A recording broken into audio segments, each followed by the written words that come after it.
বিষাদ যোগে 2 নম্বর শ্লোক।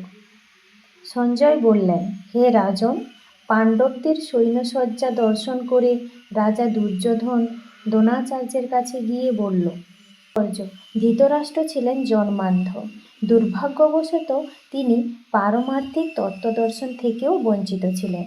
তিনি ভালোভাবেই জানতেন যে ধর্মের ব্যাপারে তার পুত্রেরা ছিল তারই মতো অন্ধ, এবং তিনি নিশ্চিত ছিলেন যে তার পাপিষ্ঠ পুত্রেরা আজন্ম ধর্মপরায়ণ পাণ্ডবদের সঙ্গে কোনো রকম আপোষ মীমাংসা করতে পারবে না।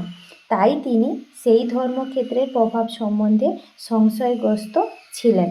যুদ্ধক্ষেত্রের পরিস্থিতি সম্বন্ধে ধৃতরাষ্ট্রের এই প্রশ্ন করার অভিপ্রায়টি সঞ্জয় বুঝতে পেরেছিলেন। তাই তিনি নিরাশগ্রস্ত রাজাকে আশ্বস্ত করার জন্য বলেছিলেন যে পবিত্র ধর্মক্ষেত্রের প্রভাবের ফলে তার পুত্রেরা পাণ্ডবের সঙ্গে কোনো রকম আপোষ মীমাংসা করবে না।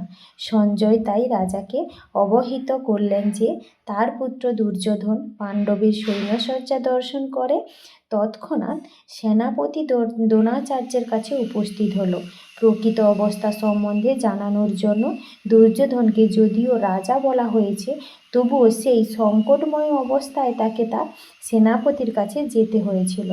তাই একজন রাজনীতিবিদ হিসেবে সে যথেষ্ট পারদর্শী ছিল। কিন্তু পাণ্ডবদের সৈন্যসজ্জা দেখে দুর্যোধনের মনে যে ভয়ের সঞ্চার হয়েছিল, তা যে তার কূটনীতির ছন্দ আবরণে ঢেকে রাখতে পারেননি।